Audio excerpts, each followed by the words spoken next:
I think one of the things that so many of us have struggled with is sort of trying to understand how to behave based on the data that is available to us. And I've always wondered, Doctor, for example, if I've been vaccinated, of course, as I have, and everybody here has, and I get a breakthrough case, are my chances of being sick greater than, equal to, or less than if I just got the flu, for example? Is there any data on something like that that could help people sort of process the risk factor? Yeah, it's hard to make comparisons across viruses. Certainly, if you're vaccinated and you develop a breakthrough infection, your risk of developing severe disease is substantially reduced, but also probably your risk of transferring that infection to others is reduced. What we saw in the data out of Israel, and the best data is coming out of Israel, is that people who were vaccinated who developed an infection, they still had a risk of transferring the infection, but it was mostly within the household.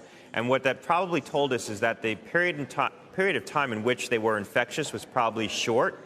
So if your window of being infectious and transferring the infection to others is short, your likelihood of transferring it is going to be greater in the household, because who are you in contact with the most? People within your own household. So it's probably the case, we don't know for sure, but it's probably the case that people who are vaccinated who develop breakthrough infections on the whole are probably less contagious, less likely to transfer that infection than people who are unvaccinated. And that's what the data is suggesting to us. Right. But back to the office, are companies being overly cautious, in your opinion, or appropriately cautious right now?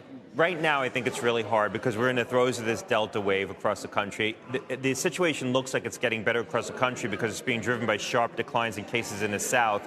But the situation in the Midwest and the West right now is very difficult. You're seeing very dense epidemics in the West and the Midwest.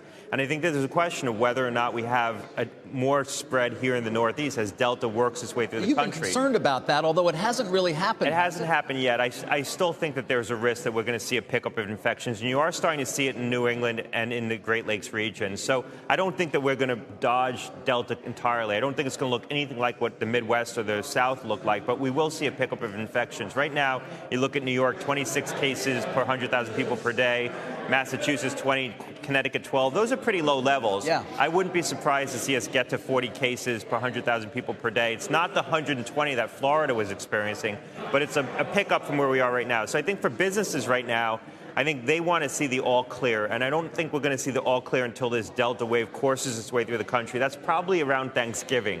So if I was trying to put an endpoint on when this Delta wave kind of has moved through the country, it's probably Thanksgiving.